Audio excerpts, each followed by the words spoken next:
Mas antes nós vamos conversar com o Roberto Azevedo, que é diretor-geral da OMC, Organização Mundial do Comércio. Ele que na semana passada avisou que em 31 de agosto, um ano antes, vai deixar a diretoria-geral da OMC por questões pessoais. Isso já ficou muito claro, não é? Que não tem relação com doença, ainda bem, ou questões políticas. Mas eu gostaria de saber de Roberto Azevedo como é que ele vê hoje a conjuntura internacional. Doutor Roberto, boa tarde.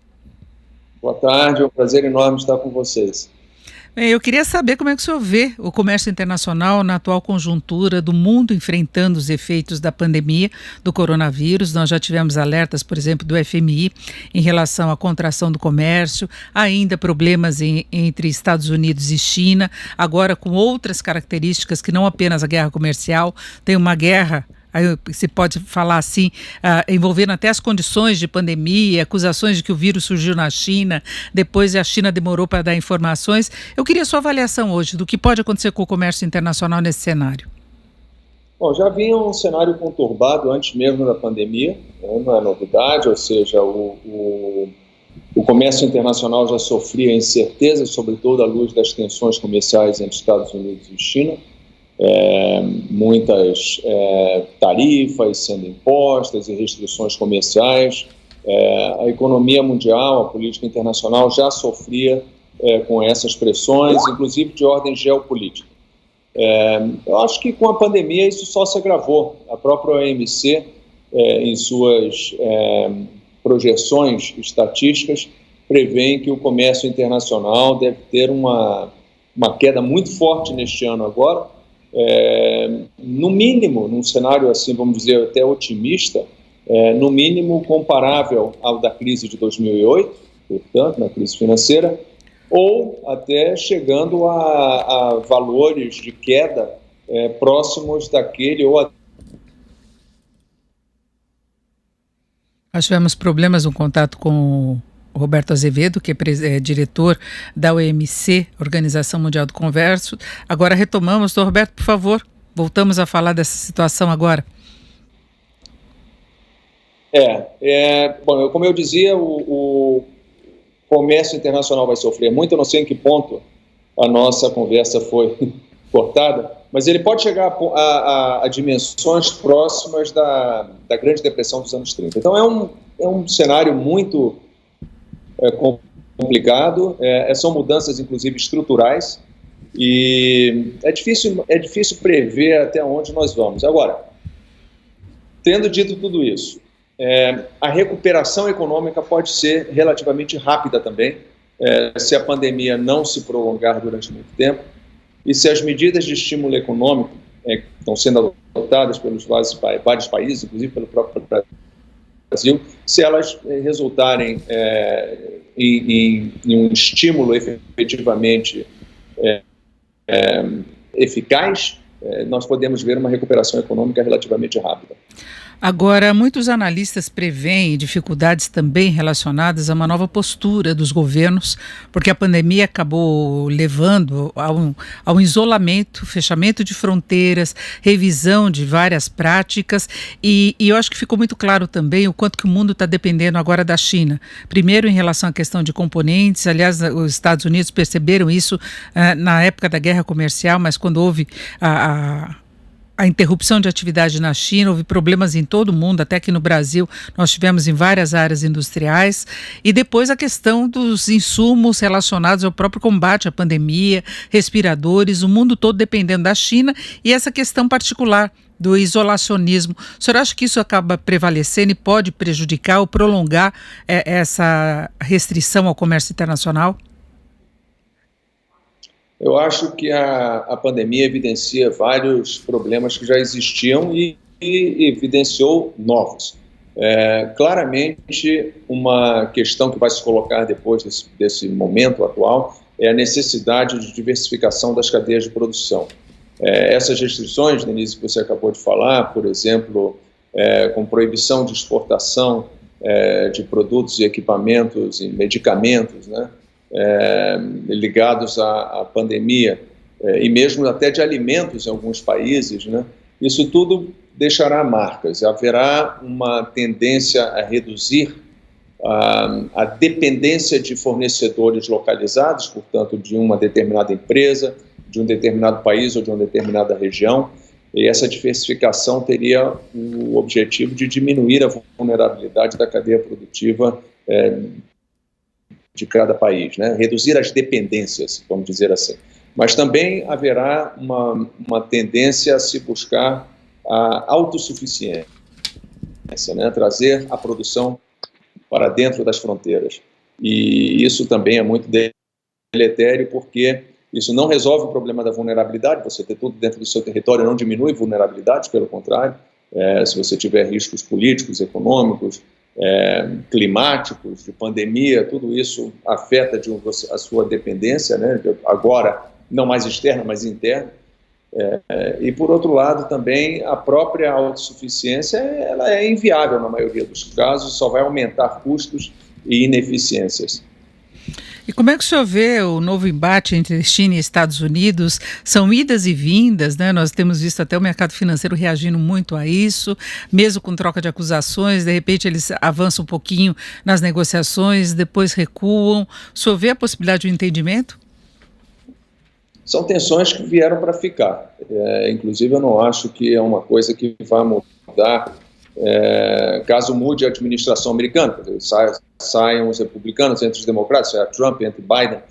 Eu não sei o que vai acontecer, mas são tensões geopolíticas entre Estados Unidos e China que eu acho que não serão resolvidas no curto prazo.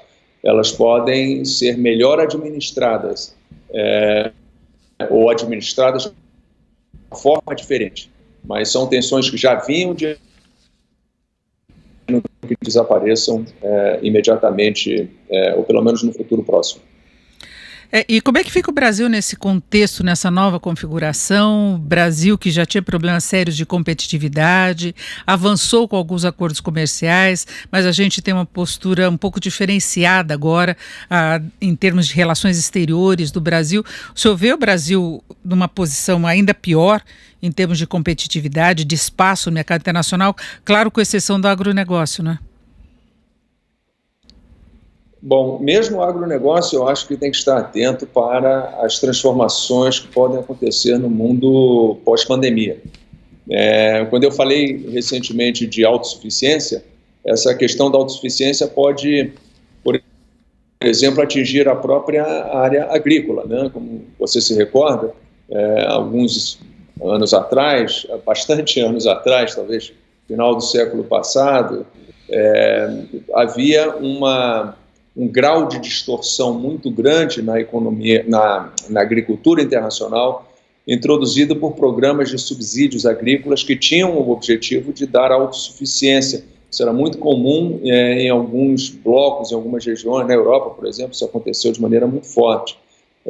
Com o passar do tempo, esses programas foram ficando muito caros, e as reformas orçamentárias foram diminuindo esses programas e reduzindo essas distorções no mercado internacional. Nós podemos ver um recrudescimento dessa tendência de se querer produzir todos os alimentos internamente, e isso vai afetar, se isso acontecer, pode afetar de maneira muito acentuada países como o Brasil, que dependem de um campo nivelado de competição na área agrícola, no mercado internacional, e isto eu acho que é uma coisa que precisa ser observada muito de perto. Mas não só na área agrícola, né? Também em outras áreas, da mesma forma que há riscos, também há oportunidades.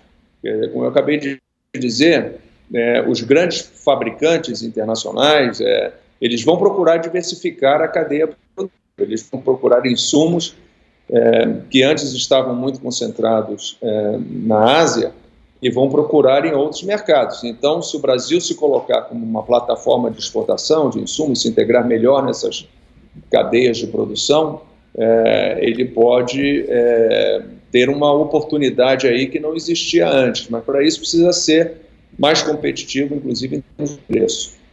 Agora o Brasil ele pode sofrer consequências até mesmo dessas negociações entre China e Estados Unidos, com a China direcionando compras maiores da produção dos Estados Unidos, que eles têm um relacionamento meio estranho, não é?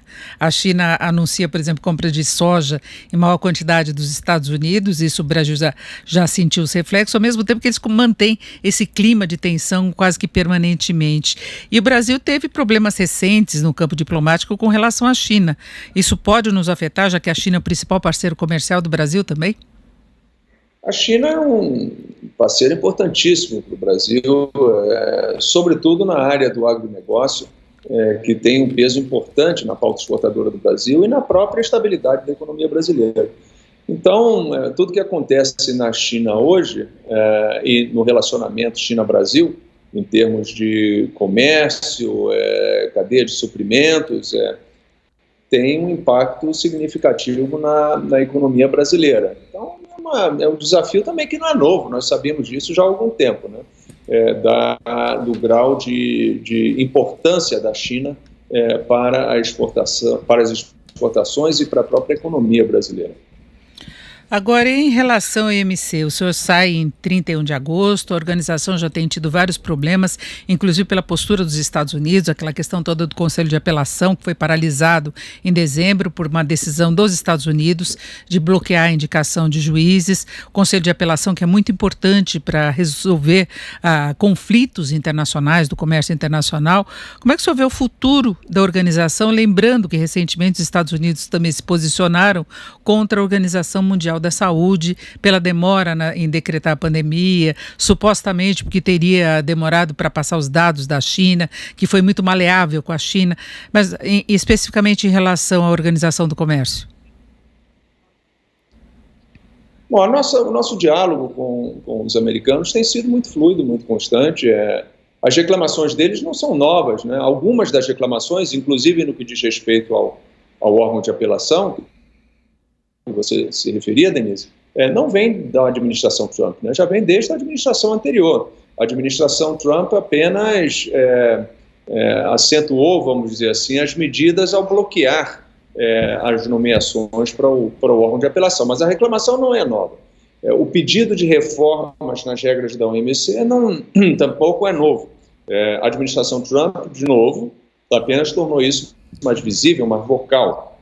E nós temos falado, eu mesmo tenho falado com grande frequência da importância do organismo se reformar. O mundo mudou muito e a OMC vem respondendo de uma maneira razoável nos últimos anos, mas agora, mais recentemente, inclusive, de uma maneira muito lenta, muito devagar. E é preciso que ela se atualize, né?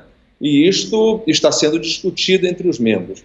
A minha partida, mais cedo, Denise, porque foi inclusive sobre a minha constatação de que eu ficar não ia ajudar em nada. Primeiro, não ia resolver esses problemas que estão acontecendo agora, e nós estamos trabalhando para encontrar soluções. Inclusive o órgão de apelação, os membros estão discutindo mecanismos alternativos que possam, de alguma maneira, substituir, né, o órgão de apelação nos contenciosos, alguma coisa assim. Então, há trabalho nesse sentido. Não está absolutamente paralisado. Agora, no ano que vem, conferência ministerial em junho e o meu processo de sucessão, que também seria decidido no primeiro semestre do ano. E são duas coisas que não são compatíveis. Então, para evitar que o processo de sucessão que aconteceria necessariamente entre janeiro e maio do ano que vem, se eu saísse no final do meu mandato normal, acontecendo ao mesmo tempo da preparação da conferência ministerial, seria um golpe fatal na ministerial, que é muito importante, inclusive, para o próprio futuro da reforma da OMC. Então, como eu não posso mudar a data da reunião ministerial, eu resolvi que, eu antecipando a minha saída, nós damos uma chance para o próximo diretor-geral preparar com tempo e com cuidado a próxima ministerial e o processo de reforma da OMC. Eu ficar não ia mudar nada do ponto de vista substantivo e ia atrapalhar a preparação da conferência ministerial. Agora, nas condições atuais, a OMC pode interferir muito pouco em guerras comerciais. Como é que ela pode mediar, havendo algum problema maior? E nós estamos vendo esses problemas, inclusive na questão dos respiradores. Alguém pode recorrer, mas sem o Conselho de Apelação fica mais difícil, não fica? Esse tipo de problema que nós estamos vendo agora, como restrições à exportação, ou coisas desse tipo, elas não se prestam a um litígio na OMC, né, Denise? Porque, imagine, se um país for reclamar porque um outro proibiu as exportações de algum bem essencial para ele, etc. Em primeiro lugar, o outro país provavelmente terá direito a fazer isso, porque em situações de emergência nacional, essas restrições são permitidas sob certas circunstâncias. Em segundo lugar, mesmo que esse país tenha razão ao questionar o outro, um litígio na OMC vai levar um ano e meio, até chegar no final dele, e aí começa a fase de implementação. Até lá a pandemia já acabou, já matou todo mundo que tinha que matar. Então não é por litígio que você vai resolver isso. Isso tem que se resolver por meio de uma maior coordenação internacional e solidariedade internacional, de certa forma. Esse tipo de esforço é que dá a solução e que dá um encaminhamento melhor a essas questões. E o que nós temos que fazer é aproveitar as lições de agora para preparar o futuro, para que quando a próxima pandemia vier, e ela virá, né, terá outros contornos, outras características, mas haverá outras pandemias, e nós estejamos melhores preparados para uma coordenação internacional mais efetiva, que salve vidas humanas e diminua o impacto econômico da pandemia. Agora, para encerrarmos, eu queria saber como é que o senhor vê a OMC, como é que ela deveria ser reformulada para ela ter eficácia mesmo e produzir um encaminhamento mais produtivo do comércio internacional? Em primeiro lugar, as regras da OMC precisam ser atualizadas, né? Elas vêm, estamos fazendo um trabalho, criamos logo no começo até do meu primeiro mandato, o Acordo de Facilitação de Comércio, que foi a primeira grande negociação multilateral exitosa desde a criação da OMC, né? Já se iam 18 anos sem nenhum acordo. Finalmente nós conseguimos nós conseguimos eliminar os subsídios à exportação de produtos agrícolas, que era outra coisa que se buscava há décadas conseguir, finalmente nós conseguimos. Melhoramos as tarifas, por exemplo, de produtos de tecnologia da informação.